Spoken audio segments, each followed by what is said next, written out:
watch Survivor, and when the show ends, you really want to talk about it with like-minded friends. It might be hard to find some, but don't you shed a tear. Check out the Purple Rock Podcast, and this is what you'll hear.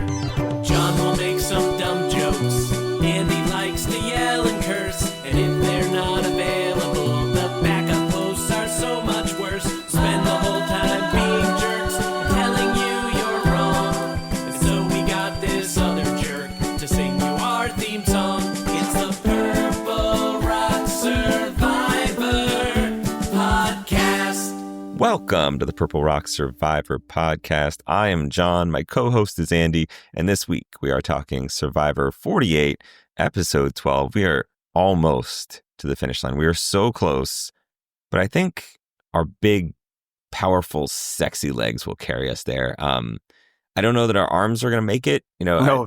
Andy, did you have any injuries you need to add to the injury report? Anything? I mean, going on? honestly, buggy hamstring today, so Oh, see? it's me and Steph. I got some elbow injury going on here, just in case.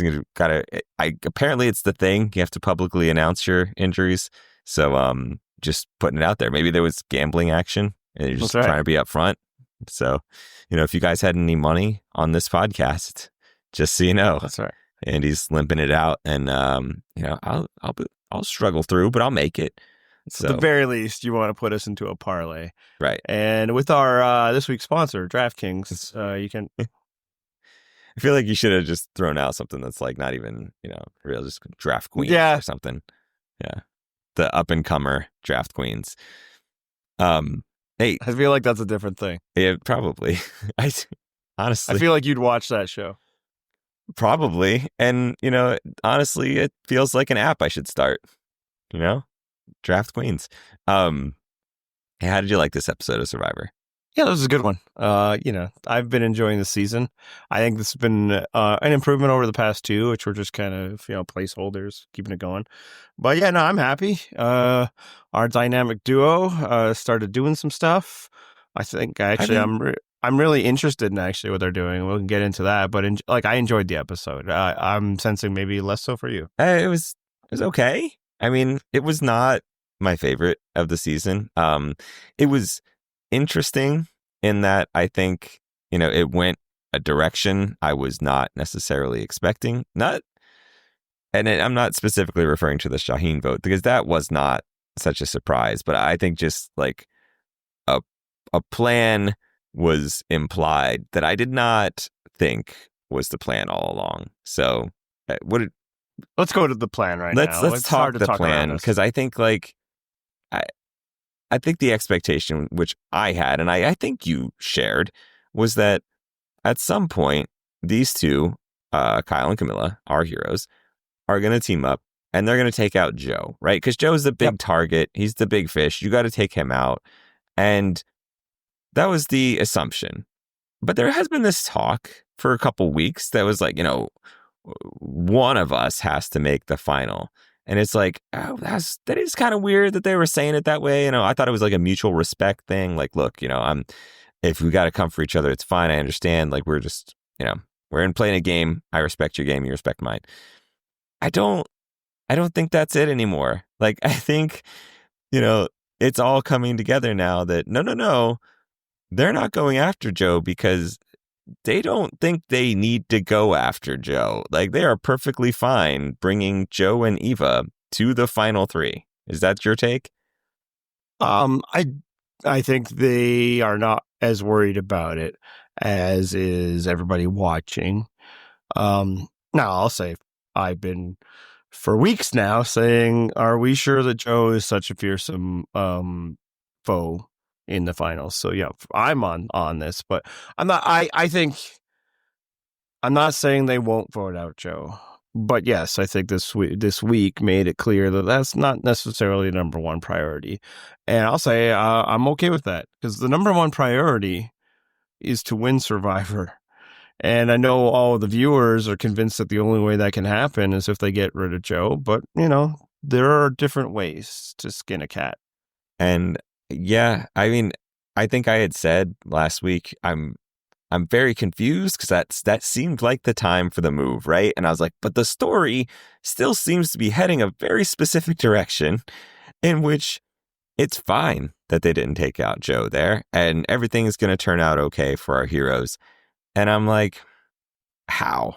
I didn't understand how. And I think this week gave me the how, right? I now know like, oh, okay, well, the plan, at least as far as I can understand it, is like, we don't have to take out Joe and Eva. It's actually to our advantage to not take them out because I think there was kind of a reference to it too in the conversation with Shauhin. Like, they are lock votes for each other on the jury, right? And again, that's one vote. I don't know that I would obsess over it, but I think the thinking is if you sit next to them, they are the same player, basically. Joe, the same player. I tend to think Joe will get the credit for the duo's work. Exactly. But strategically, they are the same player. So you're not, you're either getting votes to Joe or Eva, but it's the same thing. They're probably going to vote for Joe because, again, Joe was the more forward-facing person leading that duo. Eva's the youngest person that's been around the game since, I think, Emerge, maybe? Exactly. And, Joe's got this string of immunity wins. Like, he seemed to be calling the shots on votes much more. Fine, whatever. So, yeah, I think the point is if you take both of those two, you really only have to beat Joe. And I think the assumption that they're making is like, yeah, either of us could beat Joe. Yeah, as long as they undermine him. And that's what I liked about this episode. And I get it. I understand people's trepidation. This could still fail. Yep. Joe could still win this season. I don't think he is going to. This is the part I should also make sure that everybody knows, like, I've been confidently proclaiming stuff like that for a long time. I was also be like, when Kamilla wins this, that was a bit. I am not, nor have I ever been spoiled. Okay. But no, I don't think he is. I think if Joe was winning this season, the season would feel different to me. And I talked about that last week. And there are people in comments that are kind of picking up this episode again. Like, we're getting the story of Kyle and Kamilla. We see, like, hey, man, we're going to pull one over on Joe, not voting him out. Yep. Now, good for them that they came up with a different plan because voting out Joe suddenly didn't become a possibility anyway. Which I should point out was a thing that we mentioned last week. Like, hey, if you were going to do it, you kind of needed to do it then because of this exact possibility. But again, now I think it has become clear there's a reason they didn't vote him out last week. So if there's one of them sitting next to Joe in the final, they can now come out and say to people like, we've been playing Joe this entire time. Now, whether Kyle will have the courage to do that, because, man, it'll be like, hey, this guy who I really like and respect, I played him for a fool. Right. That's what he's going to need to do probably to win, but, it'd be tough to do on that spot. But absolutely, this episode exactly shows it. He completely fooled the guy to get him to vote out his number one ally. A few weeks ago, he manipulated Joe to vote out David, so, like, there's other ways to go about it. And it's kind of what I've been saying this whole time. And obviously, a lot of my analysis of, whether they made a big mistake, not getting rid of Joe here or there, has been, flavored by the fact that I just feel like it's going to work out. Right. Yeah. And you this said episode something last week, I think, about, once you take out Joe, if you were the mastermind behind that vote, you are now the big threat. And so sort of along that same line of thinking, if you don't take out Joe, then you are not the one that anyone's coming after. Yeah, and that's the biggest thing. And I just think that's the thing that nobody, well, I shouldn't say nobody, me, I am, this guy right here. But a lot of the people that are complaining, and we'll get more into people's complaining, this has been a season of me reacting to other people's reactions. Honestly, a lot of reactions which I'm only really experiencing third hand. But a lot of people just aren't giving Kyle and Kamilla credit for this. And I'll say more like Kyle, because Kamilla feels like the kind of player who could have thrived in like the normal environment, the environment where they're taking out Joe early and all of a sudden, the bullets are flying everywhere. Like that probably would have been perfect for her. Right. But it wouldn't have been for Kyle. A player like Kyle, if this season would have followed the traditional path, the path that everybody's fucking begging for and like now like crucifying Kyle for like ruining the season for doing this, would have put a player like Kyle in the line of fire so much earlier than now. Right. Because just from physical looks alone, right? So if they just follows the normal path and like really early into the merge, they like take out a David, right? Now he's the first shield to go. He's available. And then bam, okay, Joe's not immune. We got to get him. And it's just be like every season that we've seen of recent, or almost most of the recent seasons. It's just somebody makes a move. Oh man, that was cool. That was exciting. And then they're gone in 1-2 weeks later. And then now all of a sudden the whole season resets again. And now who's the interesting player? And like what I am really vibing to this season and picking up, and this episode really nailed it forward, is that Kyle and Kamilla found a different path. They're aware of that meta. And again, maybe it's stumbling upon it. Maybe it's having to go this route because of the way that, like, Joe himself kind of shaped this season through his force of will. But this is like, but what if we don't do that?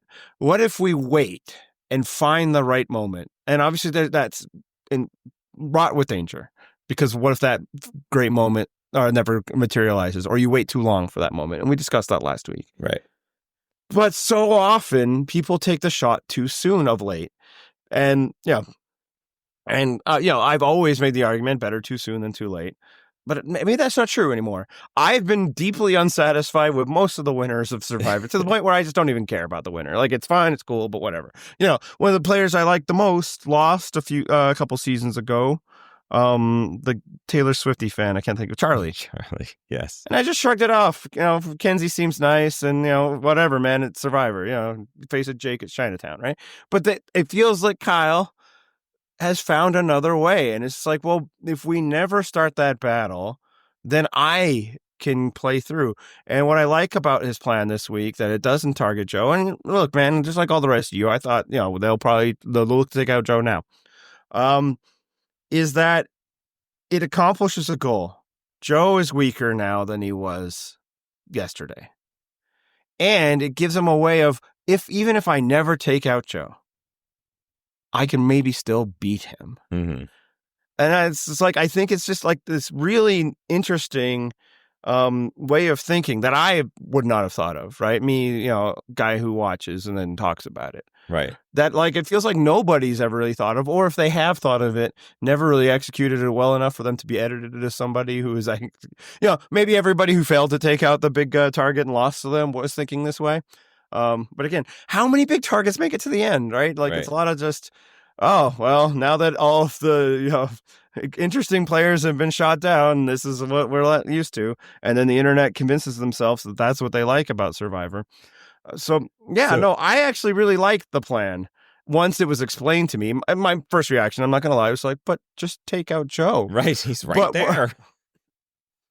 But I was also like, I trust these two. They seem excited about this plan. Let's see how it plays out. And now that I've seen it, I've seen that it eliminated, one of Joe's allies. It eliminated a player who would have a different argument in Tribal Council. And none of us think highly of Shauhin, but that's because he's been edited as somebody who was voted out at 6 instead of somebody who won Survivor, right? Right. And that they showed that, yeah, man, they keep making Joe look silly without knowing it. And if they can use that at the end, then maybe they never need to eliminate Joe. And now I'll let you talk. Well, I was going to say a couple interesting things there. One, I mentioned that Joe and Eva are relatively interchangeable at Tribal Council, right? Like, they're roughly the same player.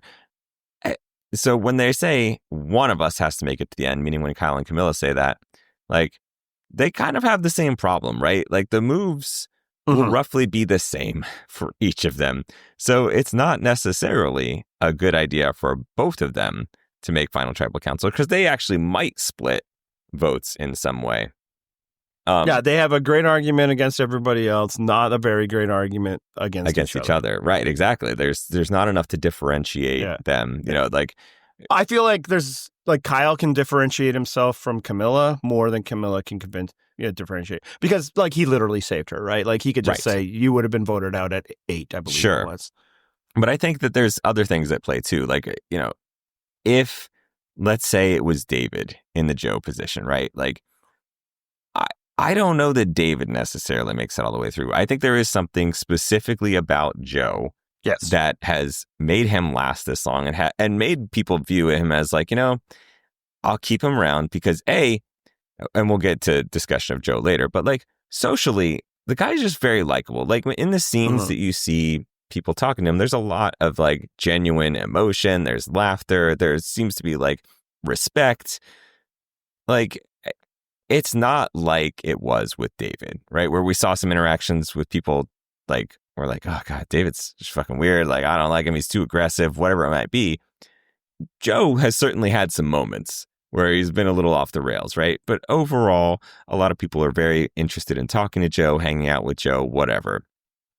And so I think that's probably also helped them to be like, you know what, it's fine to just carry him. It's not making my life more miserable either in these days out here to carry him along, because like, I think I can probably beat him at the end, and it's not going to make me suffer along the way to get to that, you know? Whereas like if David was grating your fucking nerves talking about milk all day, you might be like, oh, okay, I can't do this. I got to take him out before, you know, I'm not going to get that itchy trigger finger, because it's like, oh no, Joe's cool. Like, Joe's a solid guy. We're just out here having conversations, you know. Joe's opening up emotionally and those sorts of things. Joe's bringing people on rewards because they're hungry, those sorts of things.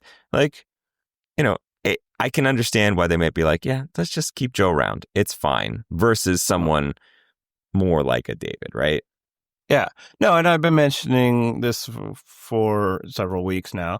Was like, Joe tells you what he's about and how he wants to go. Like, he's less likely to just suddenly flip on things and upset things, unless, of course, you get him to do it like they did this episode, right? So as a player, he's incredibly predictable. Eva is incredibly predictable. Those are the players you want to stay in. And frankly, players that are incredibly rare to find in modern Survivor, right? Like, they are both throwbacks.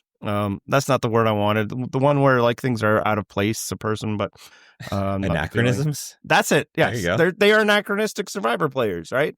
And the only reason why you'd want to get rid of Joe is because he could win, right? And which is a big reason, right? Maybe the biggest. But again, if it works, this plan is another a part of the plan, and why they're excited about it. It's like, we have a way of making it so Joe will be less likely to win, even if we never vote him out, because if you can keep him around, he's not causing chaos the way that Mary could have last week, which I got into, the way Shauhin desperately wants to, and he showed his hand in this episode.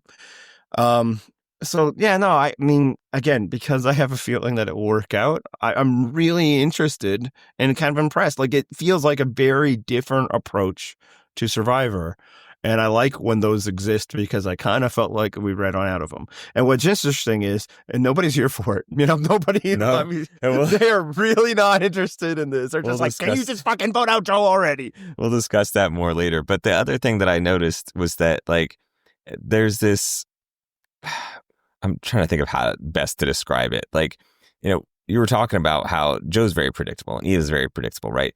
But like, you and I have had these podcasts over several recent seasons where, like, very early on, there will be someone who is clearly like a total loose cannon wild card type. And we're like, get rid of that person. That is so much harder to plan for, right? And it seems like Kyle and Kamilla are like, yeah, that's right. That is so much harder to plan for. Like, Shauhin having thoughts and ideas, so much harder to plan for than someone like Joe and Eva, who are going to tell you exactly what they're going to do, and then they're going to do it. Like, okay, this is very predictable. I can set a fucking clock to what these two are going to do. Great. I'll keep them around because there's no subterfuge. Like, I know exactly what I'm getting. Like, again, I don't know why it took me this long to see it, but now I'm like, okay, yeah, I get it. The plan makes sense. There is still risk, as you noted. Yeah. Like, Joe could absolutely still win this thing, but you know, I get the logic at least. And here's the thing. If you're playing Survivor and you're going to try to win, you need to be comfortable with risk. Yep. Because I don't know. There's no path. You go get rid of Joe because he could win all of these. That's not removing risk. That's actually introducing a lot of risk. Now, again, maybe the risk it's introducing is less dangerous than the risk of Joe's existence in the game. You know, I allowed for that last week. I'll still allow for it because, again, I'm not ruling out that he wins. I really don't think he will. But, you know, I've been wrong before, very famously in some cases. Right. Again, this very episode, he gets lots of hero moments. He also looked like a fool, you know. Yep. So He We'll contains see. multitudes, this guy. Yeah, and here, winner's edits have gotten also a little bit more complex. They're not afraid of making the winner look foolish at times. But I just, again, I don't think that's where it's going. And it's just like, and to get to their, like, why target Shauhin? Again, why not just do what Shauhin is suggesting? Like, they have the opening, right? Shauhin is like, whether he's serious or not. And I actually like that Kyle's like, if it's real, this could be a thing, but I don't know. It could just be him trying to get me to bite on something so he can get rid of me. Instead, I'm going to do that to him, right? Mm-hmm. But there's the other reason. Doing Shauhin's move is Shauhin's move. That helps Shauhin increase his chances of winning Survivor. And again, Kyle's objective here is to get Kyle to win Survivor. So I get it, especially because it really felt like Shauhin wasn't wanting to go after Joe anyway. So they didn't have the votes. They would have the votes to get rid of Eva. And who fucking cares? Right. Who fucking cares about getting rid of Eva? And I do like, it's actually kind of funny because Shauhin said both, right? In that discussion with Kyle, he says that we should get rid of Eva, again, because of the idol, right? But he also says that, like, she's a lock for Joe. Yeah. And he says that, but he also says, like, basically that I'm not afraid of Eva winning this game, which is what another thing I've been saying, right? Yeah. And it was finally given voice. All the people that are, why are these people never vote out Eva? Maybe because they feel bad for her or the season's rigged for her. And it's like, no, it's because she's not going to that's a young woman in her early 20s who has not impressed them in Survivor for the plain reasons she stated herself. And again, we get this episode for those of you scoring at home. I don't think anything will ever go wrong, which has just always been the winner's quote in this show, hasn't it? Yeah, I'm just going to ride the live forever. Yeah. So it's like, I actually get why it's like, we're not going to do Shauhin's thing. How about we just get rid of Shauhin? Yeah. And did you like the specific plan that they came up with? I mean, it's a tricky one, right? Yes. And I understand watching it and be like, ooh, there's a lot of moving parts to that. But for me, I was like, ooh, there's a lot of moving parts for this. Yeah. Let's see it. I'm excited. Well, so, I mean, there was some level of confidence because, again, I think we're being told a story in a certain manner that I was like, okay, I feel like this will probably work out for Kamilla and Kyle. We've been dancing around it, but, like, I think Kyle's winning this season. So do I. I think I said that several weeks ago. Yeah, but that's, like, where we've been going for a while now. It's like, I mean... He feels like the winner of this season to me, so... Right. I mean... I think someone said something in our comments a few weeks ago, and I was like, look, I'll be honest. I think none of what you're saying is true because I think Kyle's winning. Like, I think that's the story we're getting right here. But the plan this time, so when I first heard it, part of it, I was like, yes, absolutely, right? Like, it's coming together to me what they intend to do. And I'm like, yeah, absolutely. Throw Shauhin under the bus. Say, hey, man, he was going to come for you, or come for Eva specifically. And, so we got to turn it on him. I know it's a lot to process, blah, blah, blah. Now, adding in the layer of Shauhin talking to Kamilla and showing an idol, I was like, are you just gilding the lily? Are you taking it too far? But then it feels like it's the wrong step. Right. Usually when people find out about idols, they're less likely to want to vote for that person. So I was also like, man, I don't know. But then as I was thinking through it, I was like, if it's just Kyle says this, then it's Kyle's word against Shauhin's, right? And we a word that nobody else can verify because they are literally not in the place where the conversation, where the place where good things happen. Exactly. And again, it was a legit conversation, so Kyle would be telling the truth, but you need something to bolster that because again, it's just going to be a he said thing. Joe's going to talk to them both, and then it's a 50-50 whether Joe sides with you or Shauhin. So introducing Kamilla as part of the plan does end up working, partly because, as our heroes regularly note, no one knows that we're working together. So like, all right, fine. It seems like an objective, quote unquote, third party is giving Joe this information. So, even then, Joe still has doubts, right? Like we see him verbalize those doubts. Yeah, no, he's so close. Yes. I mean, he specifically says, he's like, what if these two are working together and they're fucking playing us? So the thought did enter his mind, right? Like it was a risk.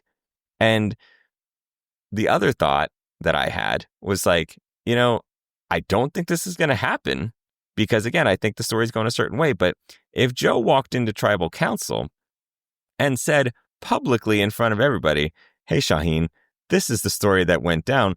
that could have absolutely blown the fuck Blown up. up in their faces. Yes. But I think Kamilla kind of covered that, you know? She's like, I would rather go out in a fucking blaze of glory than just death march to the end, right? Like, I want to do something rather, you know, if I go out fighting, great. And that's the way to go, right? So you have to take some level of risk. And I think this was their level of risk. They were like, you know, this is it. Yes, there is a risk involved, but it's worthwhile because if we make this move, it's going to pay off for us. And the reward is far greater than the risk. So good for them. Incredibly ballsy play. Yep. And like nobody's giving any credit online, you know, Nope. from the spaces I've been seeing. They're just like, these fools. What does getting rid of Shauhin even do? My motherfuckers, like 4 episodes ago, you guys were bitching and whining about this unbreakable 6 cruising their way to the end of the game because, you know, they voted out fucking Chrissy. How many of that 6 are still in the fucking game now? There's 3 of them, 3. one of whom was actively working to get those other 3 booted. Everybody who's complaining about this, and I don't know they're listening, because again, I feel like our site has been fairly reasonable. Like there's been some whining and moaning, and one week I probably went off on it a bit too much. Not here, caveat emptor on the, if you're listening, be ready for it. But I feel like when I like respond to people, sometimes it gets different. But yeah, elsewhere, like, they're not doing anything. They're not doing anything. Did you just watch what they did? Right. There's a plan with so many points of failure, and they pulled it off. And they knew it was a risk, but like, fuck it. We're here to win Survivor. Let's go. But because they didn't vote out Joe, it wasn't shit. And it's just like, man. So you know what it actually reminds me of is, you know, like we will say sometimes when survivors will say like, you know, no one's playing the game. It's like, no, they are playing the game. They're not playing the game you want to play. Yeah, and that's 100% what's happening. This is what's happening with the commenters, right? Like, oh, they're not doing anything. No. They're not doing the thing that you want to see. They are doing things, but it's not the specific thing that you want to see. And even then, it's pretty close. Like, it's not that far off. And that just shows all of the complaints about the strong 6, which then became complaints about the strong 4, all fucking bullshit. And what's happening, with the portion of the fandom that I'm seeing a bit and then hearing of, they don't have anybody they're rooting for. They legit don't. They haven't for a while. All they're rooting for is for Joe and Eva to an extent to lose. That's it. And when they don't get it every week, they're just like, this is bullshit. This is the worst season ever. It's like, fucking have some patience, you whiny fucks. Yeah. And it's just like this whole season has just laid bare that most of what they say in some of these other forums are just lies and bullshit. All of it. They said they wanted all classic old school Survivor. They're getting a taste of it and they fucking hate it. Yep. They say that they don't want big moves, and every week they're getting these slow, subtle moves, and they're like, wow, why don't we get to the firework factory? Right. And they say, they want something to happen, but everything is just big move-itis, and all it is tallest blade of grass, and everybody gets cut. And when that doesn't happen, they're like, why isn't anything happening? It's like, we're getting a season that is like this great corrective and interesting in so many ways to like everything we've always gotten, and all they want is their pound of flesh on a weekly basis. That's it, man. That's all they care about. And when it gets delayed a week, or literally just a week, we had 1 week where David was gloriously blindsided because of our heroes, Kyle and Kamilla. Just wanted to throw that out there. Mm-hmm. And then when the very next week they don't get Joe, whining and complaining to a degree that, it sent me into the trenches and be like, hey, everybody, can we fucking settle down here? And should be noted, of course, a week for us, a day for the people on the island. Sure. And it's been like that since, because Joe hasn't been voted out. It's these people are all terrible. And it's like, are you not watching this season? Do you truly? I mean, obviously they must. I feel like every week we get another explanation of why, Joe Hunter doesn't win Survivor 48, but we'll see. Speaking of sending you to a spiral though, how about those fake idols, Andy? Because, so this plan involved it's more of like it's like a next level evolution of fake idols. It's the imaginary idol. Like, yes, you can't fake them because they were never even there to begin with. Like, we are incepting idols now. So Kamilla planted a fake idol on Shauhin with her With words. Yeah. What do you think of that strategy? I mean, I think it goes and works against what was generally the biggest point of failure with fake idols. That, I don't know if I've ever talked about them before, but not actually useful. And that is, if you show people your fake idol, they'll question why you're showing them an idol at all. Well, if there's no fake idol to show, and really, what they're working against, what they're having to hope for Kyle and Kamilla, is that he never asks to see this non-existent idol, because it's always game over once you see. Because then it's like, well, if you're showing me this, for one, why are you showing me this? You're probably trying to manipulate me into voting a certain way. Or, okay, well, I want to see the parts. I need proof. I need authentication. This string of beads is enough. But apparently, if you just talk about beads, that'll help. And then the other part of it is why fake idol ploys ever work. It's like, it's because somebody who's going to be voted out would be like, you can't vote for me. I got an idol. And everybody's like, okay. If that was true, the last thing you'd be doing is telling us. Right. Well, here's this thing is like, we want to get them to vote for somebody, so we're going to make up an idol. Well, that's the whole thing, man. I've always said, or not the whole thing I've always said, but it's just like, if you're trying to save yourself with a fake idol, you're probably not going to save yourself. You're going to go home. So fake idols are just a fantastic way of getting somebody voted out of Survivor. It's just usually the person that's trying to avoid it. Right. Yeah, it's the person who has the fake idol is generally the one getting voted out. But in this case, they went very meta, and they, made the person with the fake idol not actually have a fake idol and still got him voted out. So like the streak stays alive. Yeah. And I'll say, like, I don't know that it works on anybody else in most Survivor, like, other than Joe. And what it is because planting that seed in Joe is that, oh, I thought my alliance partner, Shauhin, was like on board with, I'm not with these fun betrayalies or whatever. Right? But no, he's actually a sneaky person. He never told me about this. Eva told us right away. Well, I mean, obviously she got given it to us in front of everybody, but she told us about the other stuff that she got. Shauhin was the one being like, you better watch for Eva. She's going on this, secret voyage. And, he's like, I trust her. And look what happened. But Shauhin, he never told me. And David was trying to tell me before, again, a bit because of Kyle, that, we got to watch for this Shauhin guy. So knowing that he's been keeping this secret just shows me that he's not the honorable Survivor player that I thought he was. Yes. And I just don't know if, like, this works with other non-Joes. They're like, oh, he has an idol. Uh-oh, we got to worry about him. Yeah. Well, for Joe, it's like, that shows that he's not trustworthy. But this truly was quite the narrative arc for the imaginary idol, right? Like, it just, as you said, it's been around for a while. Like, there was mentions of it back with David. Like, so word has gotten to Joe, and like, he's, brushed off those rumors, whatever. And it's like, at this point in the game, for it to come back, like, oh man, all those stories I was hearing might be true. So like, it built on itself, and like, there was layers to it. And so like, could it have blown up in their face? 100%. But like, it wasn't a bad shot. And you can point to the scoreboard now and say, like, clearly it was the move to make. But like, yeah, probably worthwhile to take that risk. Yeah. I mean, again, it's the final 6. You got to make a big move. Right. And they did. It's just, as you said, not the move everybody wanted. Right. And, damn, I had another thought, but it's just.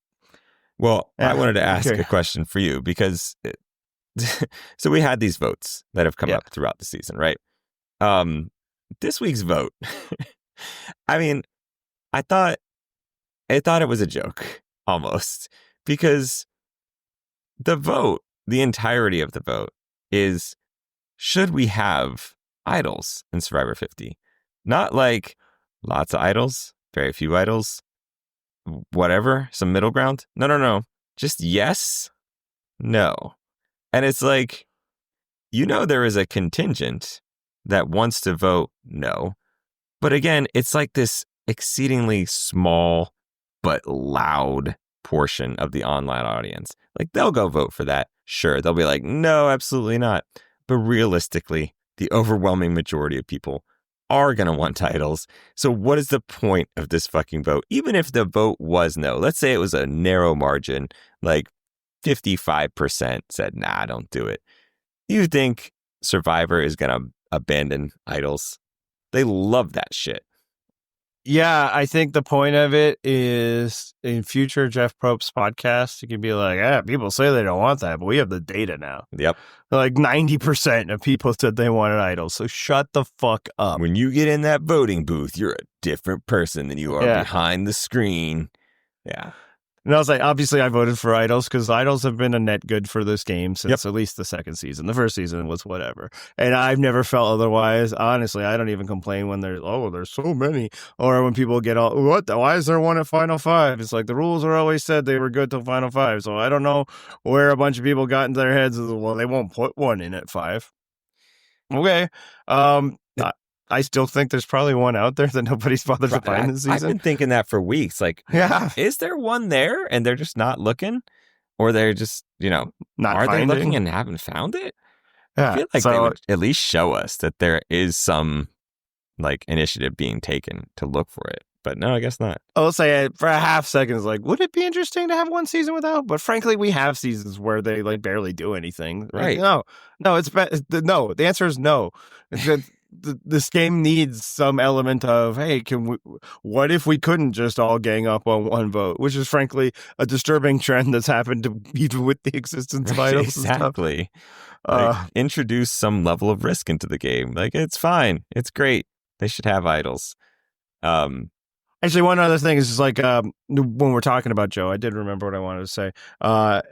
So he gets the whole, Shauhin is dishonest thing that's creeping in his head.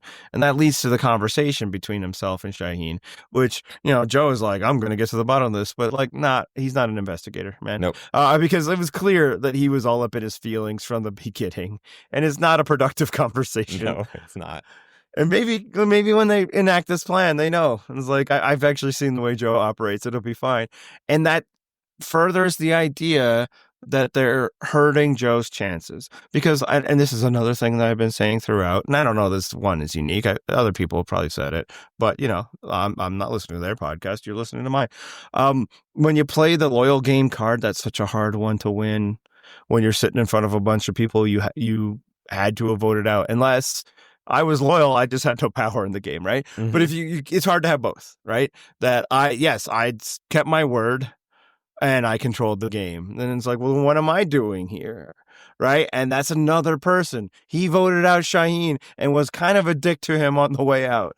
So when he'll sit there and say, I played this game with honor and integrity. Now it's like David and Shauhin, and they've been sitting there for, several days now talking about everybody. It's like, if I hear Joe say one more thing about integrity, I'm going to fucking barf. Right. Well, and the other thing I don't think Joe can win. I genuinely don't. Okay, he can. It's a possibility. I don't think he will. We got some great editing again this week. Speaking of Shauhin, venting after the Joe conversation, where he's just seemingly sitting in the exact same place, talking to like different people, making the same. Like first it's Eva, and he's telling a story. Then Kyle's sitting there, and then Kamilla's sitting there, and he's just like venting about this Joe conversation, while sitting in roughly the same spot of the shelter. Like again, the show does very well with the editing, and like I agree with you. I think once they get to tribal council, like Joe or the Joe argument's not going to land with Shauhin or with David or with like Chrissy. Chrissy was not interested in that shit when she was there. Right. Like, you think Mary's going to give a fuck about that? That's what I'm saying. You've got people that like Joe would have to work very hard to win their vote back, right? Like we're assuming this like some inevitability, like Joe gets the final tribal council, he'll win. I don't think so. I don't think so he won't have the strategic argument, right? And I think that's what Shauhin was resting on. That he's like, I could beat Joe. Is that like all of the moves we've made? It's like that's been me. Joe's kind of outsourced that to me, right? Well, he won't have that, and Kyle and or Kamilla will have that. He won't have the honor and integrity stuff, man. No, like Colby Donaldson couldn't win with that when it was maybe even a little bit more true, right? Because they'd stuck to their tribe. But he voted out Jerry early or whatever. I don't know that like in that season 2, coming off of everybody watching season 1 being like, oh, those snakes and rats, right? Like if anybody was going to win from that, it would be Colby. So what's Joe going to have? He's going to have like fucking immunity wins. Really? We're worried about the immunity monster winner? Do juries care about that? Like, maybe if it's, well, we got to vote for somebody and our options are fucking Gabler. Right, exactly. That's I was going to say the scenario when it happens, when it's like, someone's got to win. So sure, that. But I don't think that's going to be the case. Maybe still, like, they'll also have the argument that, like, he's a really likable person and charisma. He's a really great listener. But it's just like, I feel like one of his pillars took another huge hit this episode. Yep. So yeah, now we've got Joe and Eva just seemingly like on the fast track into the final three. So I guess, people should be panicking, except that no, they shouldn't. We've already established, like, I think if you just look at them on the surface, you're like, oh man, yeah, people are talking on the show about like Joe's such a threat. But then if you actually consider when they get to the jury, like I don't know that it's a lock that Joe's getting certain votes. And again, I think it's actually an uphill battle for him. So once you start viewing it that way, it's like, oh, well, all right, then maybe I'm less worried about Joe making it to that final three. Yeah, and I'm actually really, like, again, I expected them to make the move against Joe when they first said, it's like, yeah, but maybe you should just vote out Joe. Now, again, they couldn't have, so, under the bridge. Although that's where everybody's like, see, this is why you should have done it last week. No, I mean, if Joe wins, I'll backtrack then. That's the moment. You guys set your watches. If you want to hear Andy eat crow, you'll get like 2 minutes at the beginning of the show before I'll flip it, because that's what I do. Go listen to the Go Wrong finale. Well, that's the thing is, like, if Joe ends up winning, then yeah, last week was the time. Like, it should have happened. Yeah.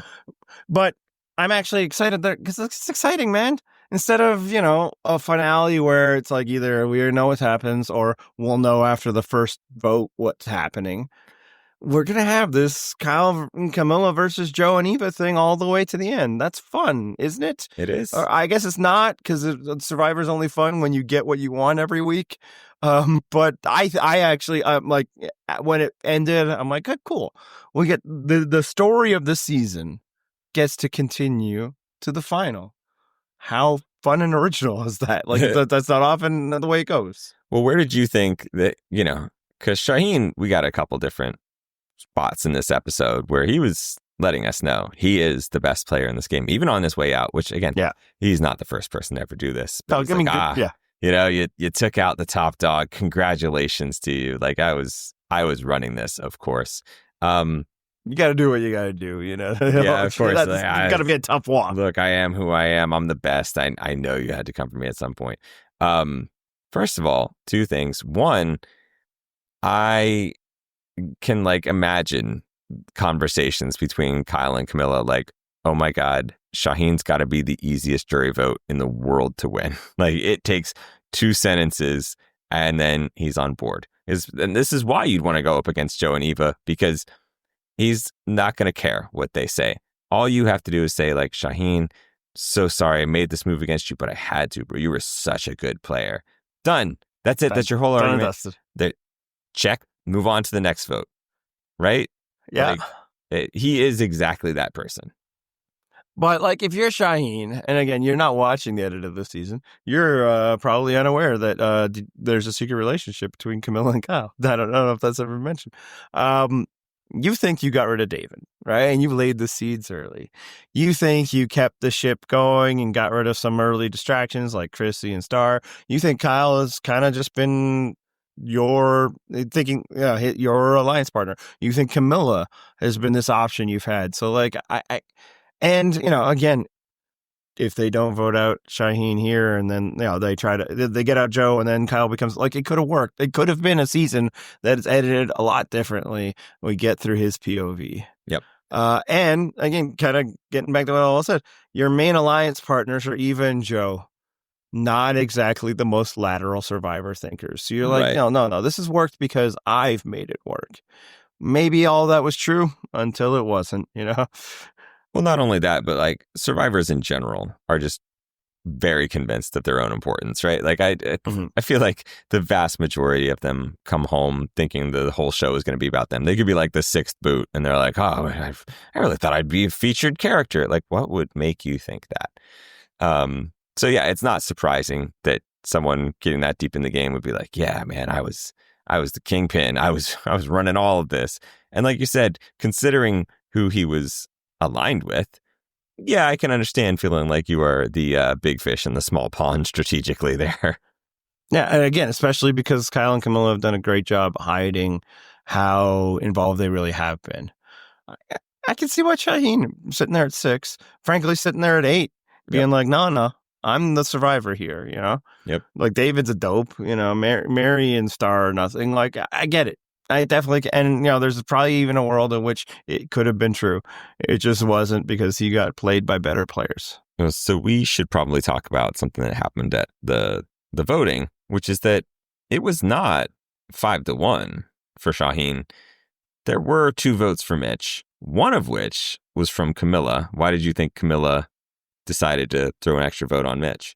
Yeah, when there's 2 votes, I'm like, huh? And then when it's Kamilla, I'm like, huh? And I'll say this one, not from me.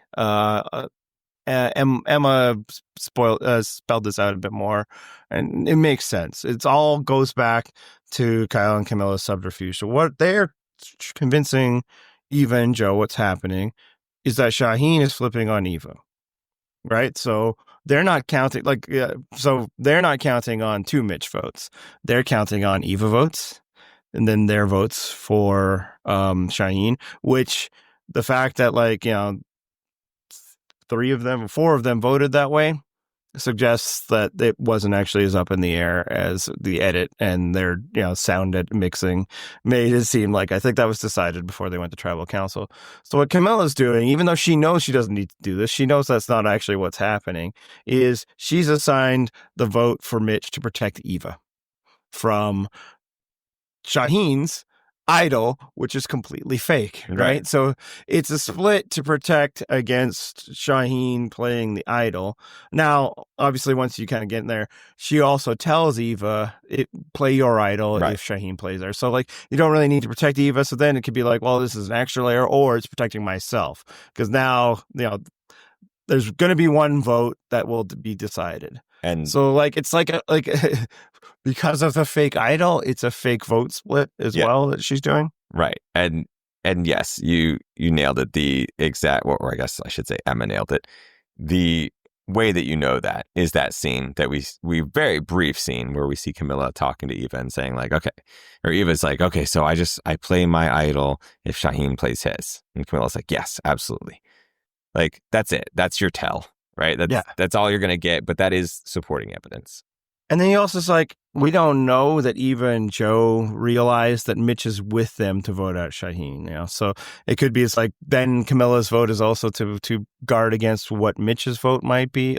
Maybe Mitch is flipped with Shauhin. So that's kind of, it's the fact that they're faking that Shauhin both A is voting against them and B has an idol. Kamilla is oh no, I'll protect us with this, so that's kind of what's going on there. Now, for fantasy purposes, I'd argue unless we get definition next week, we can't get points for that. How dare you? I'm giving Kamilla points. She deserves it. All right. Well, I'll just say that I think it literally might decide the league. So we'll see. From what I've seen in comments, I think there's 2 people who both have 4 left. One has Kamilla, one has Mitch. So I'll say traditionally, if it's not super obvious, and I would say this is not obvious what she was doing, I don't think everybody's oh yes, I know exactly why she's doing that, then we usually wait for confirmation. Frankly, I'd say there was a vote split earlier this season that we didn't award points for. Well, I think we retroactively did. So, all right, let's get to discussion of Joe, because I kind of put it off earlier. There is, again, just this continuing thirst, and I use that term not in the way that some online might be using it. Yeah. For Joe to be voted out. And I mean, I get it from watching the game perspective, right? But I think there's this certain community online that you and I have seen the opinions of for years now, right? And there is, this group hates a specific type of survivor buff guy, right? Yeah. We can go into psychological reasons for whatever purposes they might hate this person. Who cares? The point is, Joe is the antithesis of all the things that they have hated about that archetypal survivor buff guy, right? Joe is the guy who like has all the traits that they like the opposite of the traits that they hate in those men. Like he's helping people in need, like with the Eva thing. Like he's like, yeah, I got you. I'll help calm you down, whatever. Even if it's gonna fuck my own game, I'm gonna like walk up to you right after a challenge and help calm you down. Like he's out there talking about like, oh, I want to set a good example for young boys. He's showing emotion so publicly. Like he votes out the big mean jock who wanted Kamilla gone. Like he voted out the man before the woman in a male and female pair, right? Like he took out David when it was like, oh, David and Mary are like pain in our ass here. He took out David first, which sure, he could have other motivations for doing so. But like, again, one of the complaints that this group has always had is like, oh, every time there's a duo, they take out the woman first. Joe didn't do that. Like he's bringing people on rewards because they haven't eaten.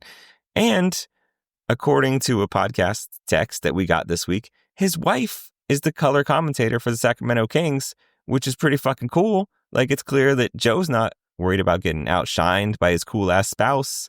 Yeah, and so she's like playing the WNBA. That's what I'm saying. Like Joe seems like a legit, like if this Joe was just a person that these people were interacting with online, they'd be like,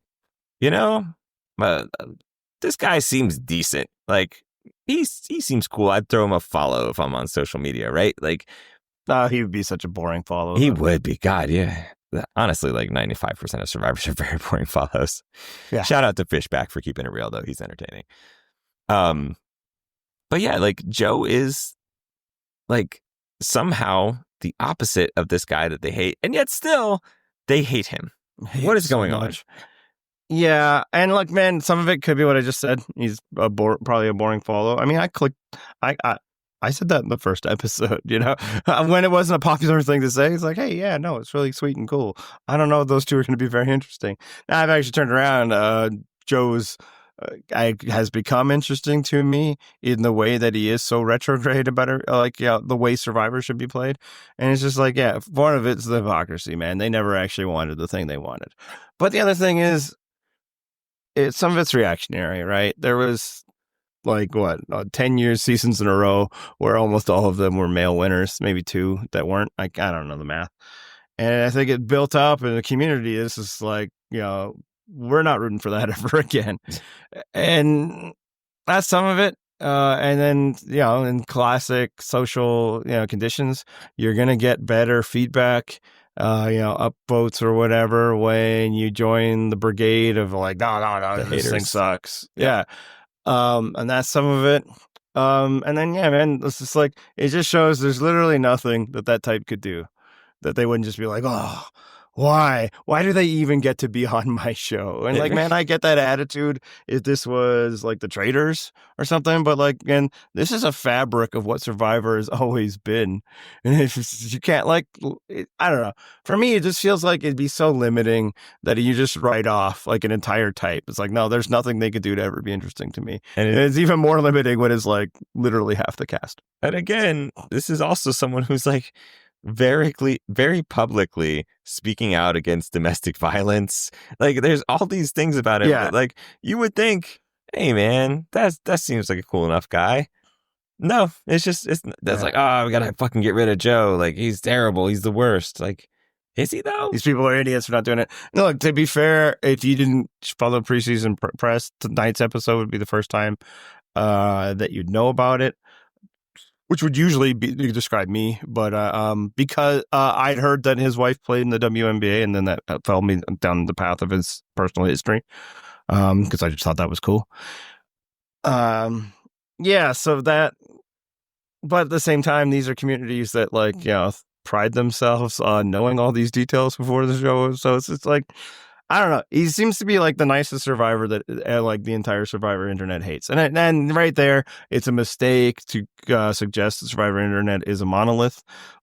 There's probably a full other half that, celebrates Joe types and hates the other types. So I guess we're talking about one section of it, the one that we're more, prone to hear about because people who like us also sometimes frequent it. It was just like, Yeah, like this episode again, it's like he's a stand-up guy. I understand, man, that maybe you don't want that in your betrayal show. That's fair. But it's just like the level of vitriol of like his continued existence of the game that is like, this is the worst season ever and all this. It's like, there's no part of you that could be like, you know what? Not what I know typically want. But it's like, it's the end of the world for these people if this like nice dude wins Survivor. I strongly encourage all the people that are dealing with this anti-Joe vitriol, like, embrace my methodology, which is like, if someone is actively fucking milquetoast boring, that is who you direct all your most bitter hatred towards on this show. Like, the absolute void people that are just giving you nothing, that's who you want to get rid of. And no, yeah, but they don't do that. No, those are the people they rep. Those are the people they stand. Maybe that's the problem. Joe has been too obvious, and what the certain type of Survivor fan likes more than anything is finding that, you know, diamond in the rough that they can project everything onto. This is why that, what was her name, Cassidy or whatever, she was like the cause celeb because she was nothing, and so that they could make her everything. Joe is what he is, and yeah, what fun is it to say that pepperoni pizza is the best kind? You know, right? It's that's exactly it. You are not like standing out in any way by being like, oh, you know, Joe seems fine. I'm cool with Joe. Like, you have to inspire this level of hate and like end of the world thinking, as you said. Like, it's not. Joe's fine. I don't think he's going to win, but if he did, I don't think he's going to win, but like if he does, I'll be like, hey, well, there you go. He created the only type of environment that a player like himself could win. That's the other thing. They act like his players type succeeds all the time. They never succeed. What are we talking about? It's so here? rare. One thing too about Joe is that like there's been a whole lot of mention about like what a dad he is, right? Even in this episode, he's like, you know, I'm going to dad this thing out with Shauhin. I'm gonna like see if he put his hand in the cookie jar, blah blah blah. Yeah, we got the letters from home where he's called, you know, the world's best boys, dad, world's best dad, all this stuff, right? So I think it's important for us in the top 3 of this list to let's talk top 3 TV dads. That's right. Mother's Day is in the past, rear view window mirror. Let's get ready for Father's Day. You got big plans for Father's Day? I never even know when it is. Yeah, I think it's a month from now. Is it? Yeah, I think I was gonna say June, July. It's in there somewhere. It's in the summer. Yeah. It's always hot as shit. I know that. Isn't that always? Yeah, I mean, roughly, yes. Yeah, more so in those months. Yeah, my plans are the same as they are every year. It's the last day of Little League baseball, so I'm busy coaching. Sweet. But yeah, TV dads. Because you actually watch TV. I do. I don't do the movies, but the TV I definitely do. And I want to start off with my honorable mention. Okay. I want to give a shout out to Walter White, who was he was really out there. He's bringing dedicated man doing it for his family. I mean, he was out there doing it for the family, right? Like, he was bringing home the bacon. There is no denying that in some measure, Walter White did deliver on his promise to... Even though his harpy wife was always trying to ruin his fun. The only way you could possibly watch that show is to have his wife be a villain. It's the only way that the text makes any sense. Walter White, one of the top TV dads if you just do not understand subtext, right? Which is such a common thing for so much media, to the point where, yeah, like when I worked in a store that sold DVDs, it's like, man, the people that, I don't want to stereotype, but the people who are buying all these copies of American History X, I don't think it's because they like the poignant commentary. Yeah. Anyway, for my honorable mention, obviously there's different ways to view top, right? Yeah. Generally, when we do these top lists, we're talking best, right? What we like best. But another way to think of top is most. Mm-hmm. And thus, my honorable mention for like most TV dad would be Bill Henriksen from Big Love. I don't know. I don't even know if you've watched the show. I watched it. I really liked it. But he was Bill Paxton, late Bill Paxton, playing a prominent figure in Salt Lake City, a prominent Mormon, where he practiced polygamy. So he had 3 wives, tons of kids. So, you know, maybe not the best TV dad, but the most TV dad. He's got big dad energy. So yeah, my number 3 then is, you know, it's going to feel like a bit of a misnomer, but Uncle Phil. Because, who in addition... he was a father. In addition to being an uncle, great uncle, also a dad, and was very good at it. He raised 3 kids, presumably taught Carlton how to dance. He was out there holding it down. So, and also like a high-powered lawyer. He's judge. Yeah, or judge. That's what it was. Yeah. I mean, presumably he was a lawyer before he was. Exactly. That's presumably the career path. But Uncle Phil held it down. So he's my number 3. So my number 3, going with Coach Taylor from Friday Night Lights. Solid pick, yeah. Yeah, obviously he was the father to Julie, and he had some great moments there, particularly when he walked in on Julie and Matt in bed and then just walked right out. Yep. But even more so was the father figure that he presented for so many of his players, so many of whom did not have one in their lives. Maybe a little taciturn, right? He's very stoic in the way his father. Some people, maybe that's not the move, but for me, yeah, that kind of is. I very much relate to that. I try not to be that too much as a father, but I definitely sometimes go that way. And then I talk with my kids. No, feelings are great. You should express yourself and all that. My youngest, he's great. He does. Oldest, clearly taking my lead. But like when it was time to hold it down, Coach Taylor did, whether it was for his, own child or these boys. And yeah, man, like that works on me. And one thing when I was putting this together, I realized that all of these were either since becoming a father or like closer, like none of the TV dads from when I grew up made my list. And maybe some of that is because like the biggest TV dad from when I grew up, we don't talk about. Nope. You will not find him in either of our lists for sure. Like even if the show was alone, I mean the character instead of the actor, but nope, you just can't. Nope. He's not going to be on there. And if you know. But yeah, like I talked about earlier this season with Joe, is that like he's a great example of positive masculinity. Yeah, absolutely. And Coach Taylor is also that for me. Yeah. Absolutely, this episode. Yeah. So. My number 2, also great example of positive masculinity. Frank Reynolds from Always Sunny. He's not a biological dad, but he's there for those kids.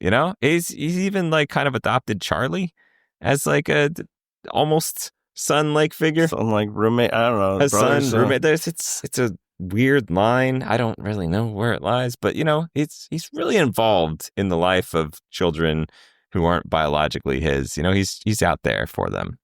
So I appreciate that. Yeah, we chose different paths, which is good. I kept writing like, which one are we going to both have? But nope. I actually decided to answer seriously, and that's fine. You did too. I'm not. How dare you? On your, yeah, that's right. That's Uncle Phil, by the way. Oh yeah, no, actually, why did nobody want me no more? Right? Exactly. Uncle Phil stepped up and saved them from the pool sharks. Yes. Yeah. So my number 2, if Coach Taylor is kind of the stoic, teaching young men how to be men type. I'm still good with the sensitive type as well. I'm going with Sandy Cohen of the OC. Obviously a great dad to Seth, but then also choosing to be the adopted dad to Ryan. And it just kind of shows that, again, part of being a dad is stepping up and looking after them when they need it. Yeah. Did you ever watch any of the OC? I did not watch the OC. No, yeah, it's so fucking good for one season at least. I watched all the seasons, but that's the one. If you say so. I'm not recommending it to you. No, you get much out of it. But going to. It was. So, my number 1, I wouldn't be surprised. This could be the one. We could do it. Yeah. All right. So, my number 1. Bob Belcher. Yes, that's my number 1. Is it? Okay, yeah, and it's worthy because, hey, very funny character, but also, like, genuinely loves his kids, like, cares about them. He cares about them for who they are. Exactly. Lets them be themselves. They're so fucking weird, and he supports them. Weird-ass kids. But he's like, yeah, it's fine. You just be who you are. It's cool. You want to wear fucking bunny ears your entire childhood? Go for it. Be you. He's exasperated by them. They're exhausting, but he fucking loves them. Yep. Like his relationship with Tina is actually really special because she's a weirdo horn dog, and like they're always talking about like her diary stuff, and he's obviously like, but he never shames her or anything like that, like fucking Bob Belcher, man. Yeah, it's best TV dad. I love that we did, and I thought actually, I almost worried about like, do I wait for one and let him scoop me? Like, what if he has them at 2? No. But no, the king is where he needs to be. Yeah, he's got to be there. Plus, voiced by John Benjamin. Like, come on, man, that's only going to make it even better. So yeah.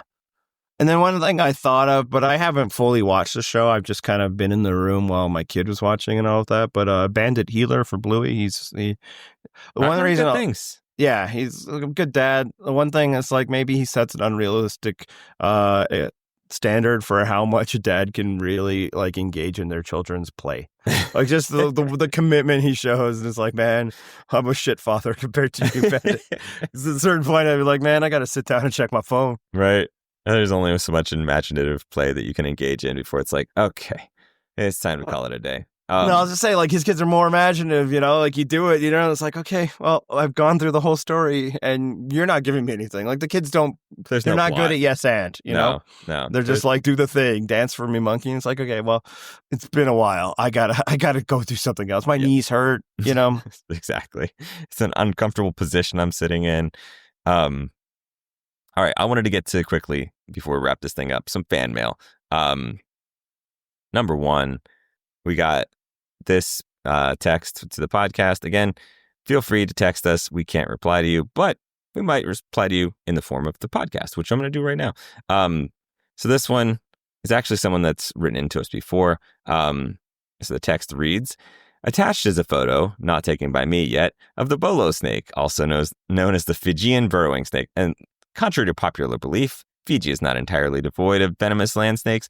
Look, it goes on and on like this for several more sentences. And this is a great bit, okay? This is like the third time this has happened. And I have laughed every time because they're spaced out perfectly. So bravo to you, listener, for your understanding of comedic timing, because like you're not doing this every week. It would not be funny if you were. This is like probably over the course of us doing it, I think this is like the third one. And every time there's an attached photo, which again does not come through. It's just text. Only makes it funnier to me. So shout out to you, sir or ma'am, or non-binary they. I'm not trying to make judgments. Yeah, it was a good bit. I enjoyed it. Yeah. And just so everybody knows, like, we don't actually know who you are unless you identify yourself, but the app does like group ones that come from presumably IP address or something. But I mean, I assume like phone number or something because you're texting. Oh yeah, probably that. But again, they don't show the phone number. No, but we at least can tell like it's the same person.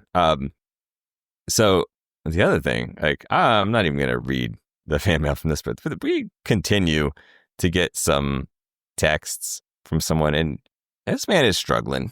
This guy's I'm gendering, but I'm just gonna assume like it just. I think that's safe, right? It feels safe. This guy's having a time, and like, sir, you seem to be struggling with a lot of things going on in society, and I wish the best for you. I genuinely hope that things get better for you, and that you can watch this show in a different way and learn some things about humanity and society. And unlikely. Yeah, I mean, I'm rooting for the best. That's all I'm saying. Yeah. I'll say listening to our show is extremely optional. Frankly, I'm not sure why anybody does it. So if you're like that put off by like our approach and viewpoint to the world, man, like there's gotta be, I think there's at least one other Survivor podcast out there. I think there's exactly one. It's us and one other person. Yeah. But I'll just say, like, I suppose it's a free country. You can text, but you're not going to change the way we think about this stuff. It's not like we're going to be, oh man, that guy, really? We got to end our woke bullshit. No, fuck off, man. I feel like we've been pretty upfront from the perspective in which we see things. Yep. All Make right, so that's it for the fan mail for this week. As I said, you can always send us a text. Maybe we'll reply back to you in podcast form, but you've only got one more week where that's even possible, because next week we've got the finale. Are you pumped, Andy? I'm excited again because look, man, it could all come crashing down. But I feel like I'm going to get the rarest thing. That's like a really satisfying winner. That does not happen very often for me. I mean, you're also going to get the benefit of an I told you so. Like, that feels good, right? Yeah, obviously I love that. People, I like how people like, oh man, how much is is going to be Andy, doing all this, or maybe we need another show, man. No, that if that's the way it goes down, be prepared. All right. So, I mean, I've already been doing it, even though I haven't been proven right. Right, exactly. We're just preemptively assuming that it's going down. PurpleRockPodcast.com is our site. As Andy mentioned earlier, there is a fantasy league that's wrapping up. You can see what ultimately comes about regarding Kamilla's fantasy points for this week. I usually try to put those results up on Monday. Anything else, Andy? Hit the music. This is the copyright-free outro.